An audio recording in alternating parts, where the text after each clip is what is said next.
Welcome to Lynn Cullen Live. Talk radio without the static. Email your questions and comments to lynncullenshow@gmail.com. And now your host, Lynn Cullen. And a good morning to you, October 11th, 2023.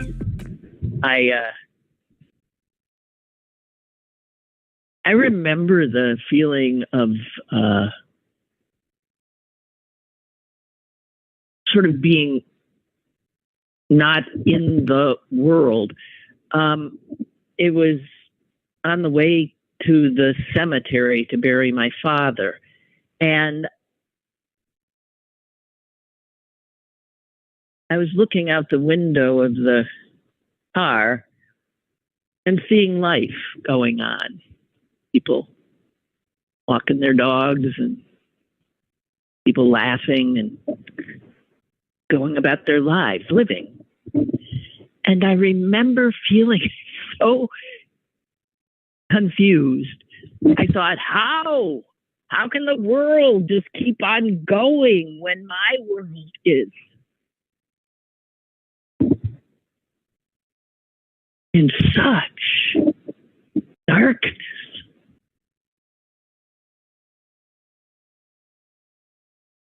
And I know, that's silly.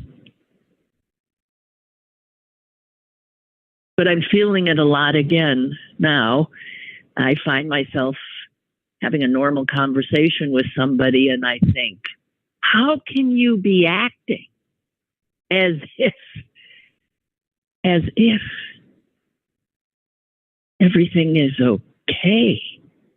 You're just going to go on and laugh with your friends, going to have a good time.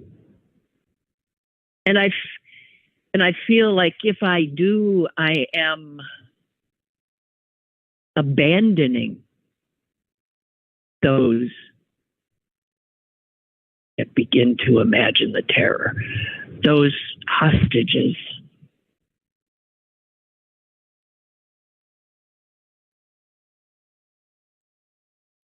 I can't even, and I know I'm being crazy. I know there's nothing I can do right now. I can't help them. My going on and living my life as I have to do is what left to me. But I am grieving in a way that I have not ever recalled.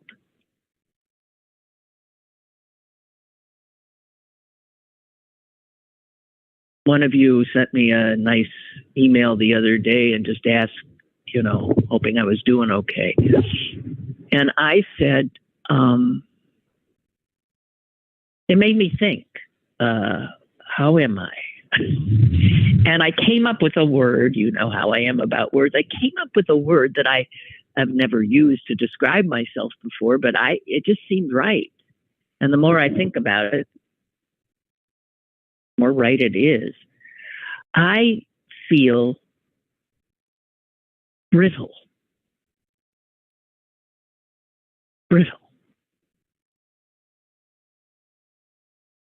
I feel hardened with rage and grief.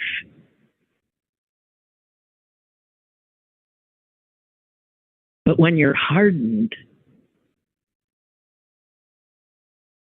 you're more easily broken, aren't you? If you're hardened, you're more breakable than if you're pliant, flexible.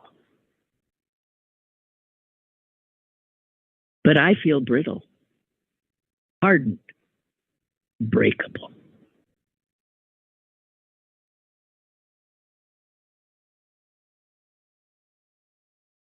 I'm going to share some thoughts with you. I hope you don't mind. If you do, you don't have to listen.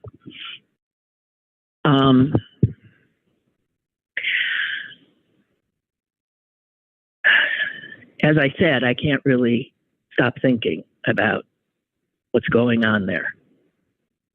The unbelievable terror of the hostages, the family's unspeakable grief.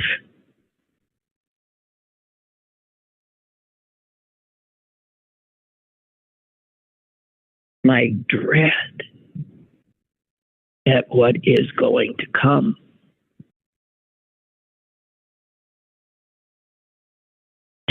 And it's not as if Hamas went about this not knowing what would come.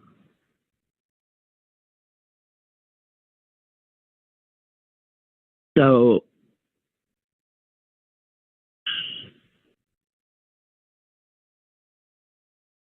the innocent Gazans, oh God, my heart breaks.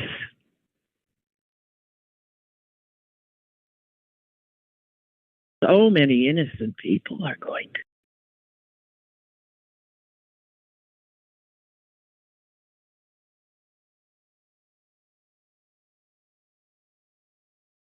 Anyway, here's what I was thinking. I remember 1972. 1972. It was the Olympics, Munich.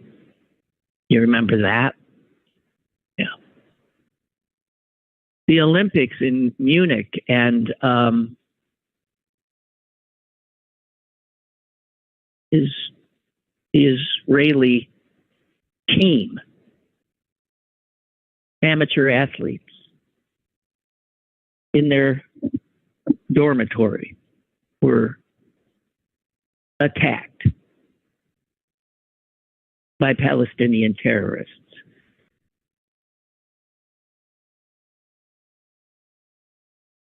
They all ended up dead, slaughtered. And I remember thinking,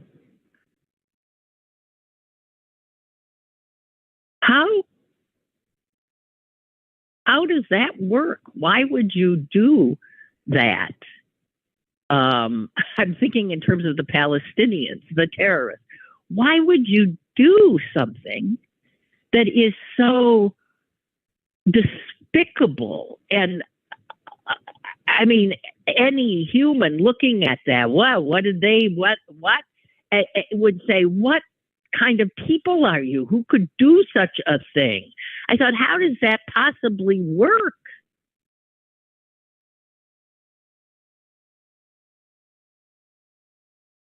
And it did work from the Palestinian perspective. Terrorism worked.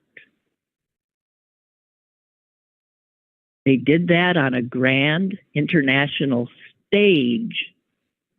They did it. This is the part that makes my skin crawl. They did it in Germany. Just a generation removed from the horror that that country perpetrated on Jews. They did it in Munich, slaughtered Jews. And the world initially acted stunned and horrified. And then, because they had the world's ear, they began with their story. Here's why we did this. Our people were displaced by these people. It worked.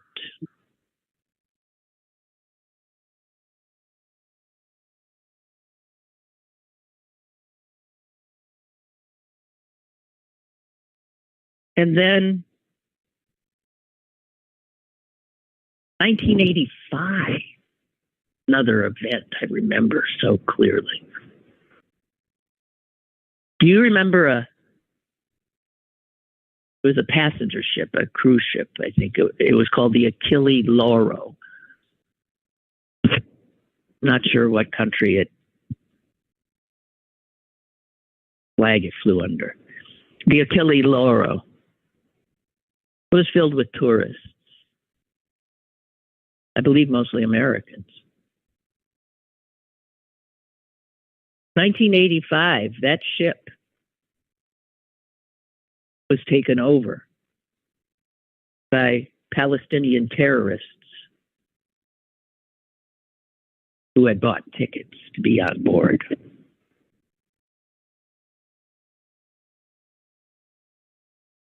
And this was the Palestine Liberation Front, soon to be the PLO.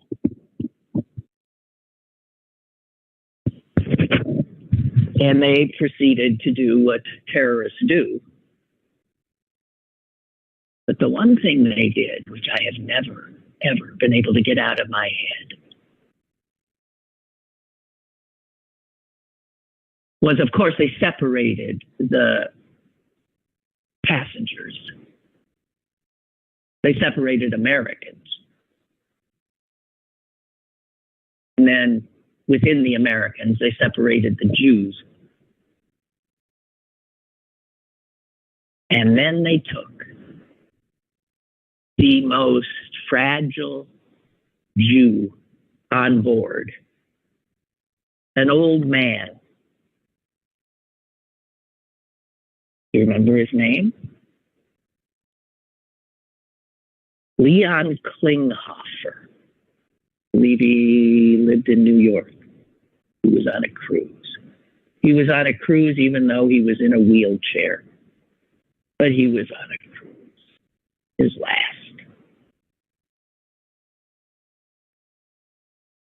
The PLO put a bullet in his head as he sat in his wheelchair. And then they threw him and his wheelchair into the sea.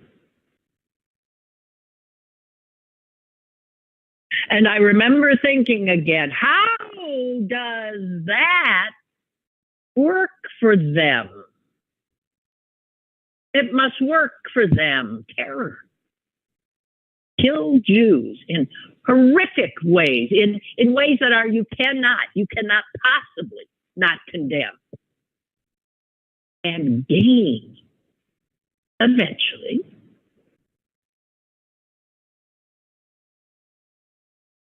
for your cause. So that's when I began to come to terms with the fact that terrorism works. It's why it is employed. It has a purpose.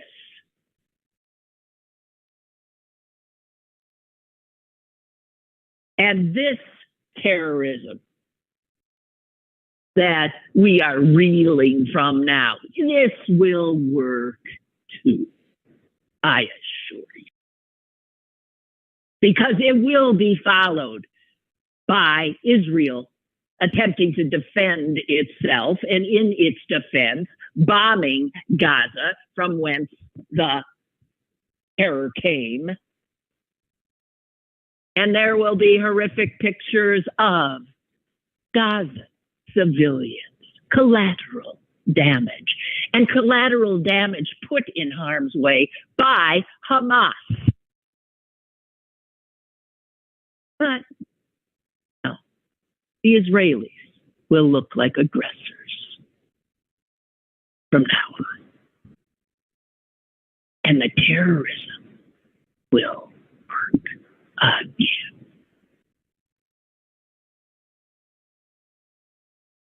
You know, it wasn't long after that poor old man in a wheelchair got a bullet to his brain and was tossed into the Mediterranean Sea by the PLO. It wasn't even, I think, 5 years after that the Metropolitan Opera in New York City, among other venues, produced an opera, paid money to go see. And I believe, if I'm recollecting, it was called The Death of Klinghoffer. That's the opera. Look at it. I think that's it. The Death of Klinghoffer. An opera.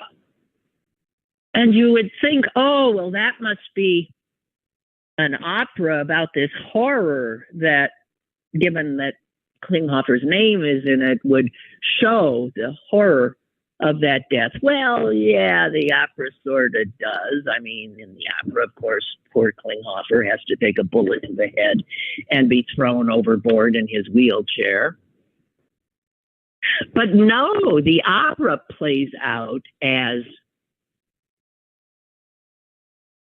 an explanation.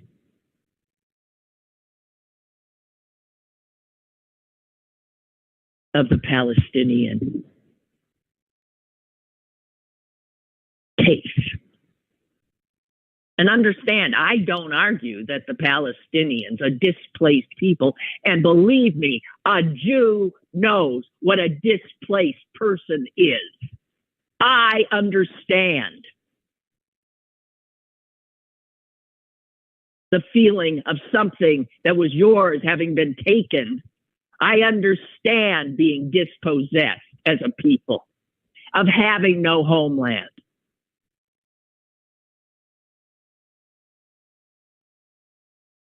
But just 5 years after poor Klinghoffer gets thrown overboard, there's an opera that says, well, you know.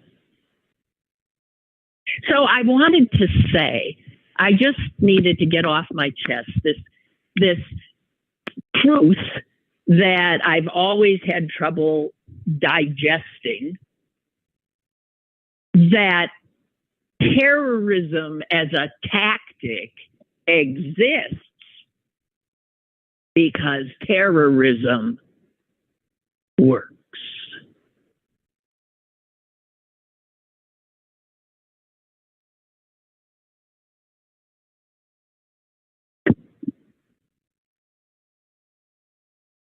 I told myself after walking the dog yesterday that I had to snap out of it a little bit, that it was okay. It was okay that I had to stop this obsessive witnessing. Feel like I have to bear witness, don't turn away, bear witness. People are already turning away. Oh, I can't look at those pictures. I can't look at that. I can't even think about it. Yeah, well, that's again how terrorism works. The more horrific, maybe the better. People don't want to deal with it. People can't even process it. So you just, I can't, and you look away. So I was telling myself, you cannot look away. You cannot look away. And then I thought, stop it, because you're acting nuts. This is not good. It's not good for you. Stop it. The little voices in your head. And I said, you watch television. You turn on something, anything. It won't be news. It won't be. I think I tried first Turner Classic Movies, and it was like, it was Cape Fear, which is this scary terror kind of thing. I said, oh no. And then I looked for something else, and it was also something that would get you anxious. I thought, isn't there anything I can watch? And then I remembered, it's Tuesday. Or it's Monday. Or it's Tuesday. And that show on PBS I like, Finding Your Roots.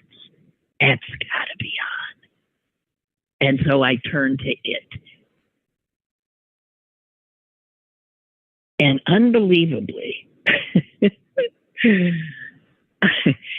the two celebrity types whose ancestry was being focused upon last night were two actors And it turns out they're both Jews. I thought, uh-oh. I remember thinking, uh-oh. One was David Duchovny, guess best known for the X-Files. And the other, a character actor who, if you saw his face, you'd know in a minute, but he's been on 500 million different shows. His name is Richard Kind. By the way, man, I didn't like him. You know how you get a sense of a person as they interview them and show them where they came from, tell them things they don't know about their ancestors. The reactions of people are very fascinating to me. And Duchovny was, I thought, very wonderful. And this Richard Kind seemed to be the most shallow, ridiculous human. And I can't figure out how you can be that sort of shallow and seemingly incurious and be a good actor. I kept thinking, how are you a good character actor? How do you get into somebody else's skin when he couldn't even get into the stories really much? He just didn't even relate to what had happened to his ancestors, not in a way that made any sense to me. Anyway, so there they are, two Jews, and they start, as they do, finding their relatives. Well, I'm thinking, uh-oh, it's two Jews. Well, this is going to be a story of Jews on the run for their lives, right? It's Jewish genealogy. And sure, right away, I'm back in, and I actually started laughing. One of the stories, I stopped laughing. I think it was Duchovny. His family came from where my family came from. It's called the Pale of Settlement. It's a huge area that takes in much of what is, I think, now Ukraine, Western Russia, parts of Lithuania. It was where the Jews were herded. It's where they were allowed to live. Unless, there was a need on the part of their Christian neighbors to have a little fun and come in and rape, pillage, and kill a few, the pogroms. They were not allowed to have many occupations. And this is the history of European Jews. And it's my history as well. So, of course, I'm thinking, uh-oh, this is going to be something. But Duchovny's family, it was. They first picked up and ran from the Pale of Settlement. And they ran where? And this is like in 1890, I'm remembering something. They ran from the Pale of Settlement and made their way to Palestine. Because if Jews, the wandering Jew, has a compass, it's going to draw them to their homeland, Palestine. And so his family went to Palestine. It was a mother, a father, and 5 young children, and they made it to Palestine. He became an innkeeper. This Duchovny's, great-great-grandfather, or great-grandfather. And then, as happens, Palestine at the time was under the rule of the Turks, the Ottoman Empire. And the Turks came rampaging through.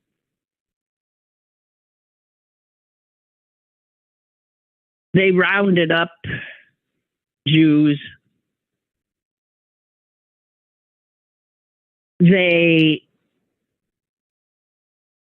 I'm sorry, I should have taken notes. It was mind-blowing. So these poor Jews who had escaped from the Pale of Settlement get to Palestine and are, enjoying their life actually for a few years. And then the Turks come in and they round them all up. They're sending them, they're deporting them. They're getting rid of them. Get rid of you. And in the course of explaining what happened, and I believe it was in Jaffa, which I've been to many times, is this marvelously old city that it sits just to the south. It abuts Tel Aviv, and it's on the Mediterranean. And Jaffa, they were rounded up in Jaffa. Children, listen to this, Jewish children were separated from their families. Jewish men were herded onto boats. Old men, and this is when what? At one point, I swear to God, Henry Louis Gates said, old men were thrown into the sea.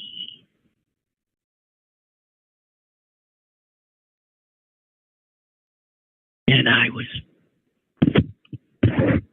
back to Klinghoffer.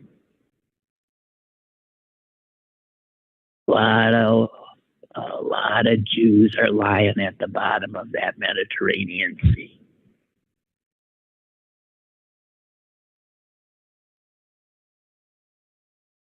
All of their possessions were taken from them. They had nothing. They were thrown onto ships. His family ends up in Egypt. And finally, from Egypt, which they also have to go running from, I believe that is when they finally get to the United States, which was not their first choice. They wanted to go to their homeland, to Palestine. Later, the old guy, when he was old, when his family was here and his wife had died, he did go back to Palestine. And understand, this is all before Israel is declared a Jewish state.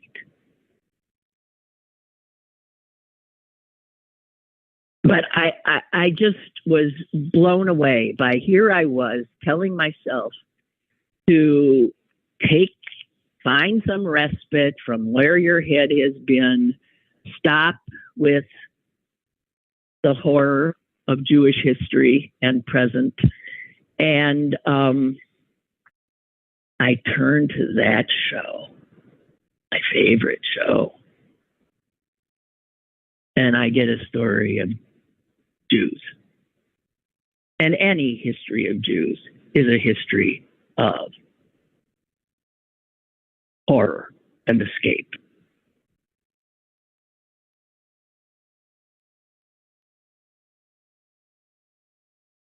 And I've also been thinking, and I've got to say this, and this is where I don't understand how, people who I agree with about so many things, social justice people, liberals, how they don't ever think of Jews as a persecuted group. I mean, what does the left love? Persecuted groups, right? The lefties' hearts bleed for persecuted people. But I have to tell you, strangely, Jews are not, they don't make the cut. They don't make the cut. And in many ways, their history, it's hard to dispute, is mind-blowing in the constancy of the persecution for millennia and millennia, centuries and centuries. The Jew, thrown out, thrown into the sea, running for their lives, the Jew. And yet, the left here does not recognize, refuses, cannot, gags on the thought of thinking of Jews as a beleaguered group worthy of their heartfelt sorrow.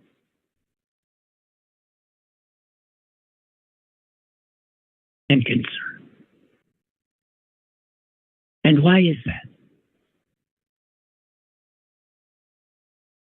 Why is that? I don't know. Wherever Jews are, they are a minority, except in Israel, the only place. Wherever Jews are, they are a minority. In this country, the United States of America, Jews do not even constitute 2.5% of the population of this country.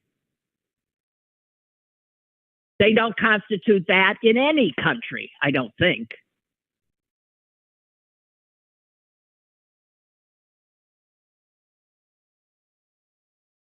Somehow they're not given ever the status of a minority.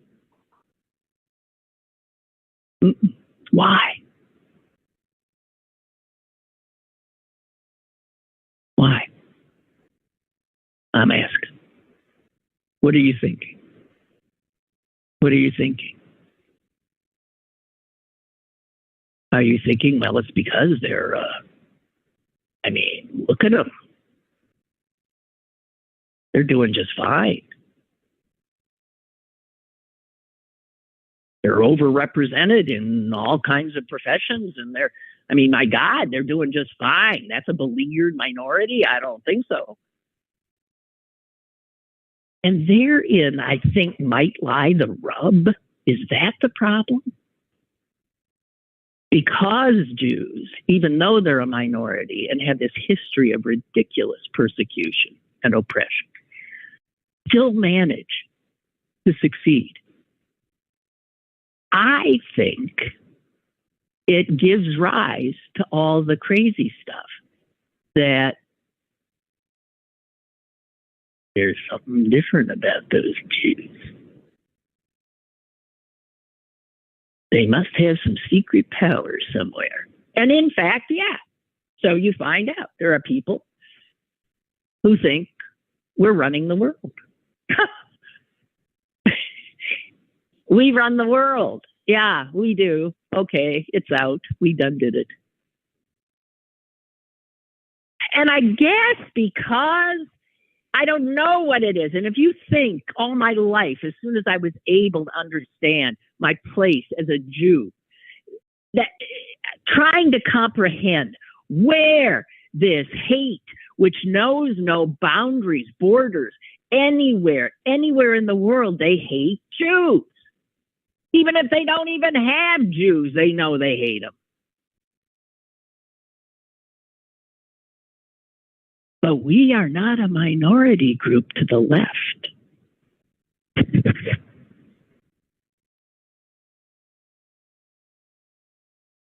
In fact, quite the opposite. We are oppressors.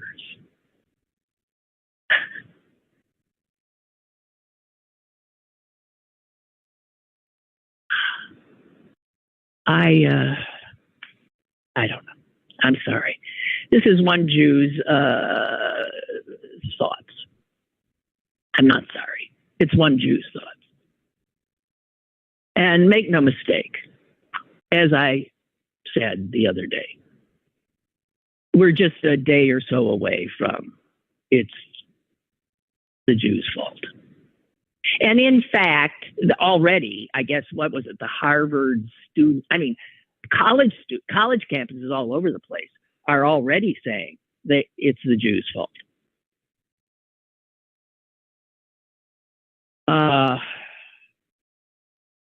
They celebrated. There are people hooting and hollering and celebrating in New York City on Sunday when it was starting to be known the level of carnage and horror. Celebrating.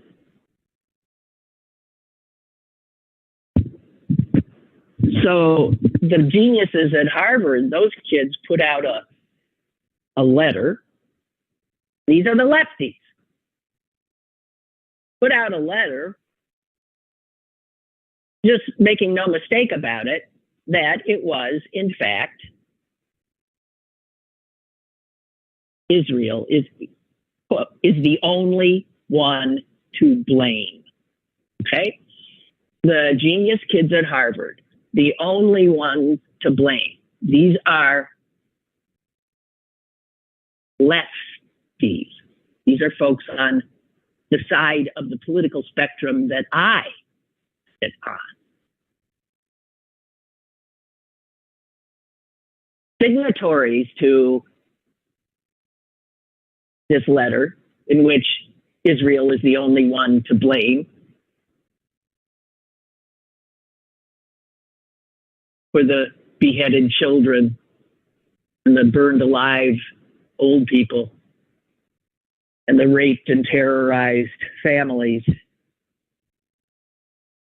Amnesty International at Harvard signed that letter. The Harvard Kennedy School Palestine Caucus signed that letter. The Harvard Divinity School Muslim Association signed the letter.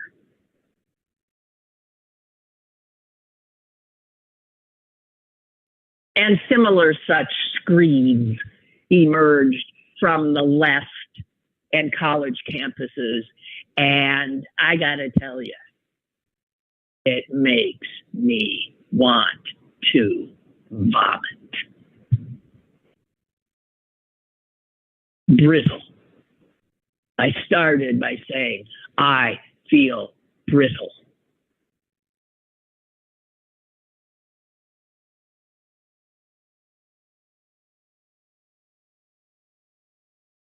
I'm going to get off this subject. I just have one more thing, I believe, that I want to say.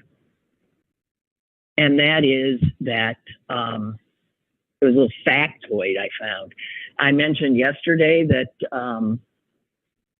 Israel does not leave its people. It protects them. If they're taken hostage, they move heaven and earth to get them. And how I said once they gave up, I don't know, I think I said over 1,000 Palestinian prisoners they were holding to get one Israeli soldier, a guy named Gilad Shalit. I think he was being held in Lebanon, if I'm remembering right. 1,000 Palestinians to get one Israeli back. I noted that. But here's what I didn't know, and what I've since found out. That one of the 1,000 who Israel released to get him back is now the leader of Hamas.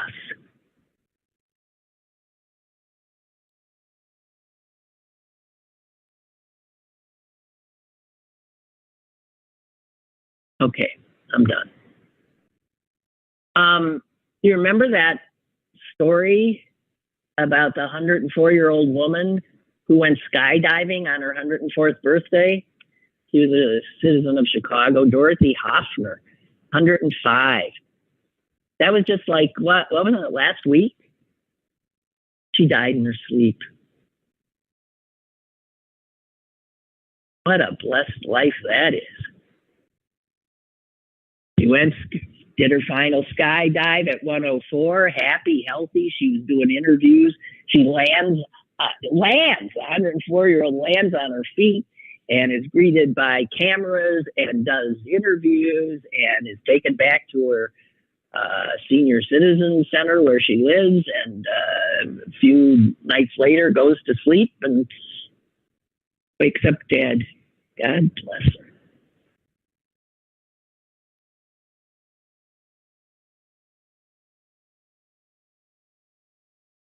And while we're on death in Chicago, I've been wanting to just share this because it's so horrific. I'm sorry. Chicago architecturally is wondrous. I mean, there's so many incredible buildings there. One of them, the big convention center, the McCormick McCormick Place Center. It's on Lake Michigan. Beautiful glass structure. As many as 1,000 birds died a few nights ago. All of them crashing into the windows of the McCormick Place Center while on their fall migration. I'm looking at a picture, and workers at the Field Museum in Chicago they've sorted the birds. There's all these dead birds lying, and they're lined up by, kind of bird. And I'm just looking at some of the beautiful yellow birds. There's about 40 of them there, and on and on and on. Millions of birds, obviously flying south now. And when they see the bright lights coming over Lake Michigan, and then bango, there's the bright lights of Chicago, and they don't know from windows. And also the weather had forced them down. So, because McCormick Place is not a tall building, and they just wiped out.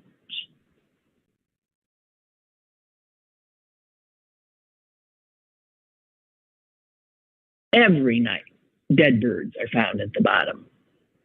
But this was, as one person said, I've been in Chicago for 40 years, and I've never, ever, ever seen that level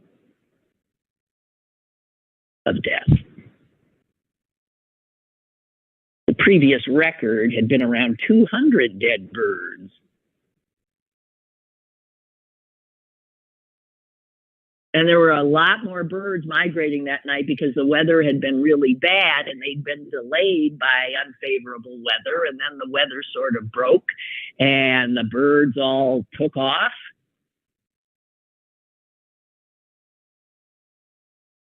It says here, imagine this, at 3:40 a.m. last Thursday, about 1.49 million birds were in flight above Cook County.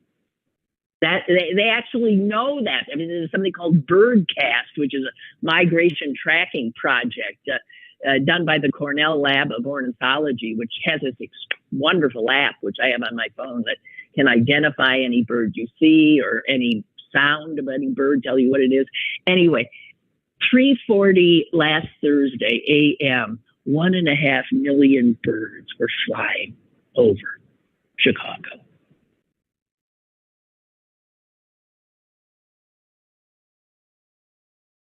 And the thing is, a storm moved in. And they don't want to fly through it, so they come down further to the ground. And that set up this massive kill because they're confused by the lights and the windows.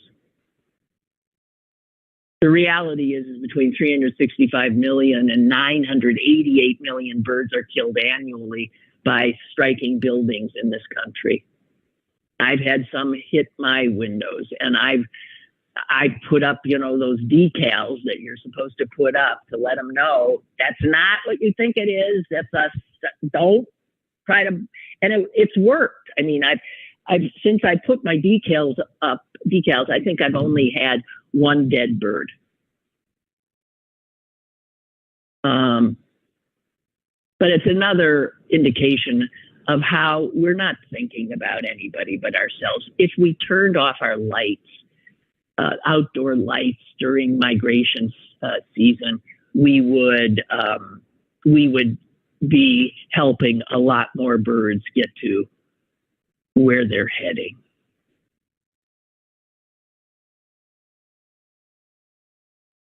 And obviously, those 1,000 birds that were found just under that one building were just part of plenty of other buildings saw that. It just broke my heart.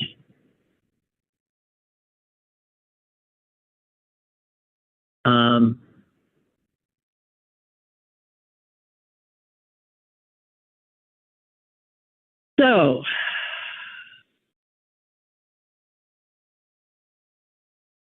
What else I got here? Oh, it's funny. Somebody sent me, who was that? Who did that? I want to give you credit, and I don't know who you are. I'm forgetting.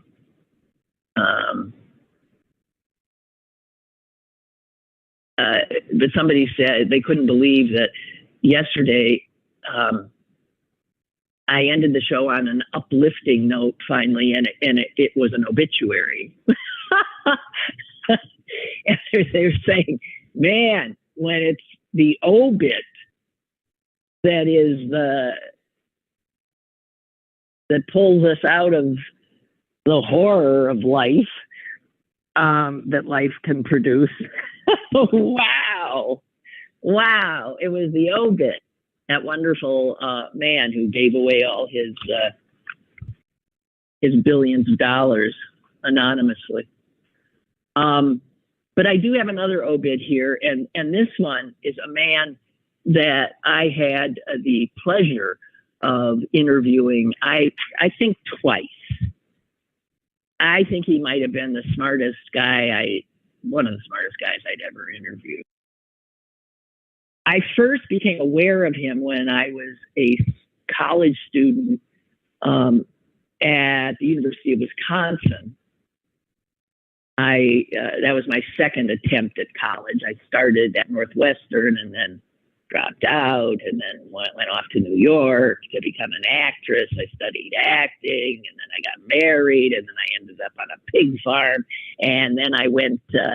I became a legal secretary, and then my husband said, "For God's sake, will you just go back and go to college?"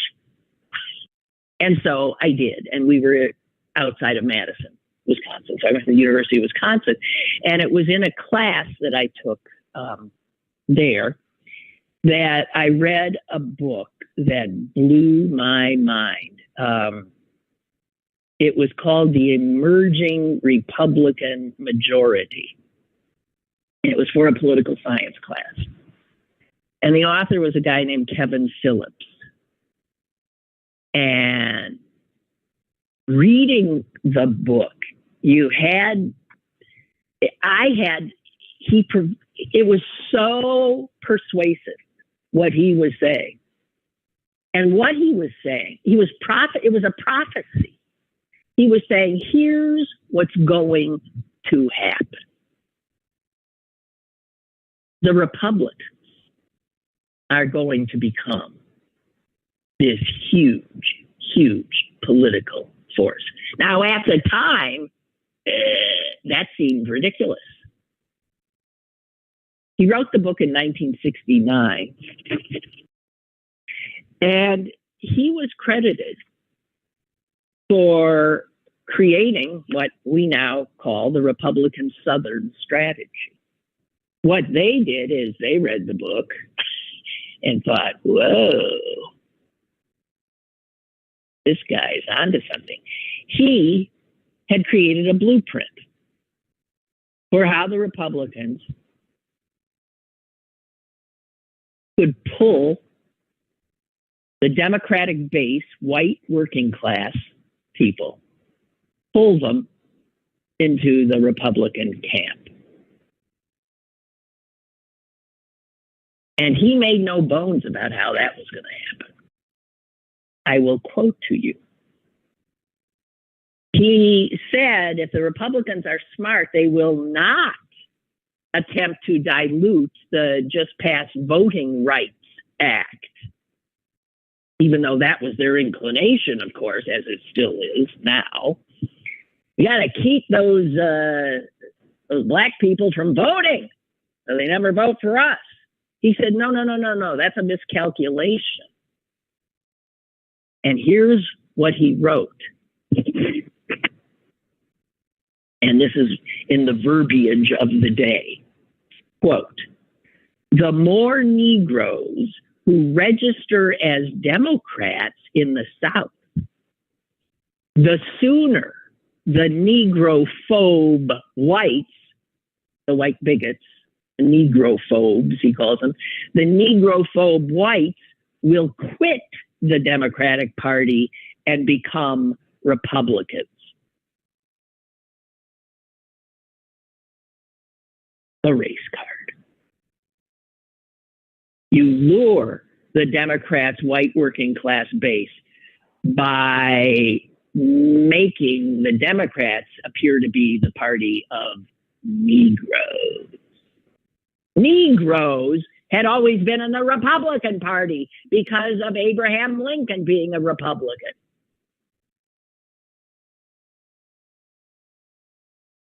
But then they saw that it was Democrats who were passing the civil rights legislation. And so, man, all those Negroes left the Republican Party, which Kevin Phillips says, fine, let them go, because all the white folks who we haven't had, we're going to get. And there's more of them. He told the journalist Gary Wills, Kevin Phillips did, and this was during the 68 presidential election. He said, look, the whole secret of politics is knowing who hates who.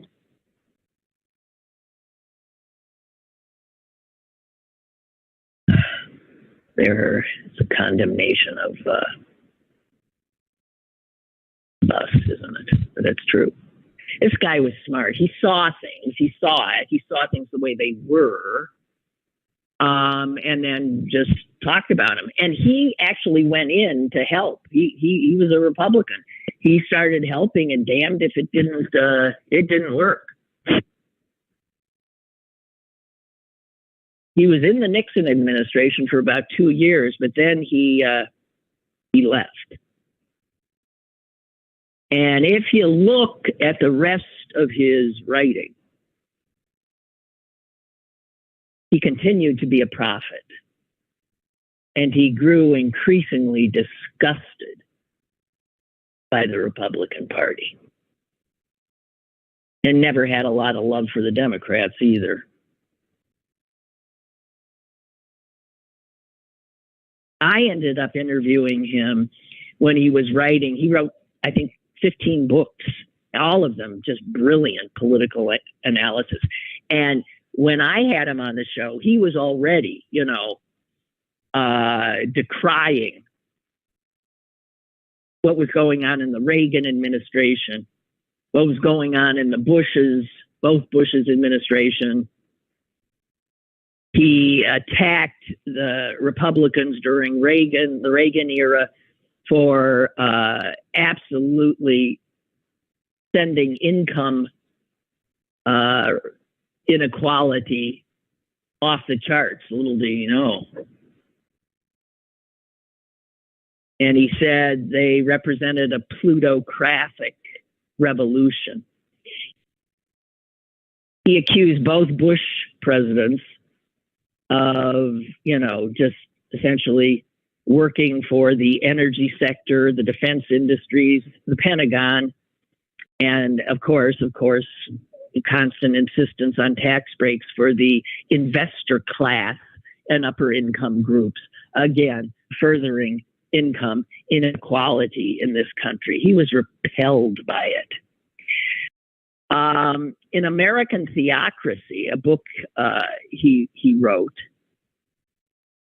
he grew increasingly concerned about the Christian evangelical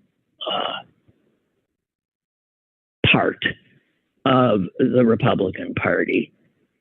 And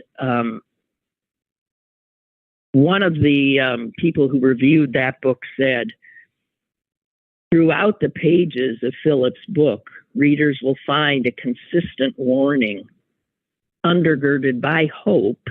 It is this: Americans who believe in civil liberties, the Constitution, and democratic values must pick up the leadership for the nation themselves, relying on a savior or a Democrat to fill the void will not work. And in that same book, he again prophesized. And this is during W's administration. He prophesized the unholy alliance of extremist religious fundamentalists and a dependence on foreign oil and borrowed money would do grievous damage to our country. This was a brilliant man, and I so always enjoyed talking to him. He was a prophet, and I'm sure had many regrets. He couldn't help that he saw what the Republicans could do, and probably would have done even if he hadn't given them the blueprint. But yeah, Kevin Phillips foresaw, it says here in the New York Times, the GOP's Southern strategy. And there was one other little item in it that blew me away, because I like this guy, but it turns out he played a little bit of a part in the Watergate break-in. I can't imagine. Here's what it says. I never knew this. It says, as you know, the Watergate break-in was an effort to get damaging information at the Democratic headquarters, especially on the national chairman of the Democrats, a guy named Lawrence O'Brien. That's what the bungling burglars were going for. And one of the Nixon guys who ended up testifying ended up in jail too. Jeb Magruder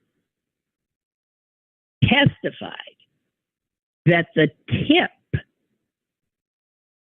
about there being damaging information had come from Kevin.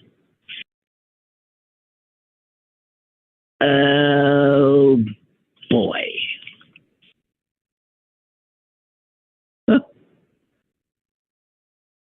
Incredible.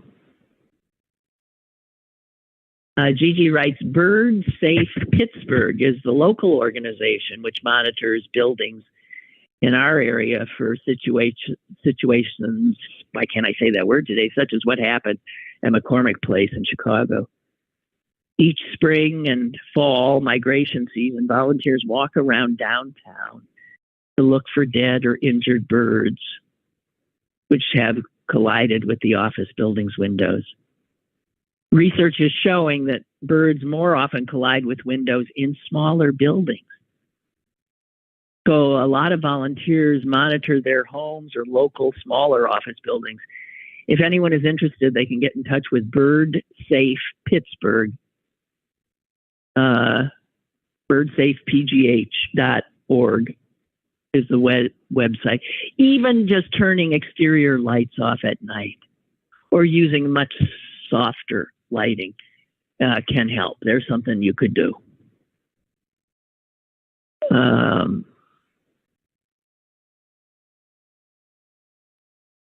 And if you're putting something on the window, in order for it to be effective, it has to be placed on the outside of the window. Yeah, mine are. And with precise, anyway, if you're, yeah.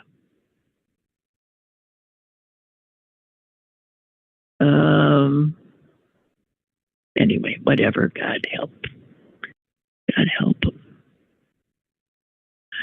And Barbara writes that Kevin Phillips told a journalist, "Oh, Barbara, I'm ahead of you." I'd already said, or you were ahead of me, but I didn't see it till now. That great quote she told Wills that the whole secret of politics is knowing who hates who. Yeah. Well, he was a truth teller, whether you wanted to hear it or not. He was a truth teller. And one of the more fascinating interviews that I've been able to do. And I've obviously, in the long career I've had some pretty wondrous interviews. Hey, we're out of time. Oh, how'd that happen? Okay, we're out of time. Goodbye. I'll see you tomorrow. Enjoy this beautiful day. It's a glorious one. Okay? I'll see you tomorrow. Bye. Lynn Cullen Live, Monday through Thursday from 10 a.m. to 11 a.m. and archived at pghcitypaper.com. The opinions expressed on Lynn Cullen Live are those of the host and do not necessarily reflect the viewpoints of Pittsburgh City Paper or its advertisers.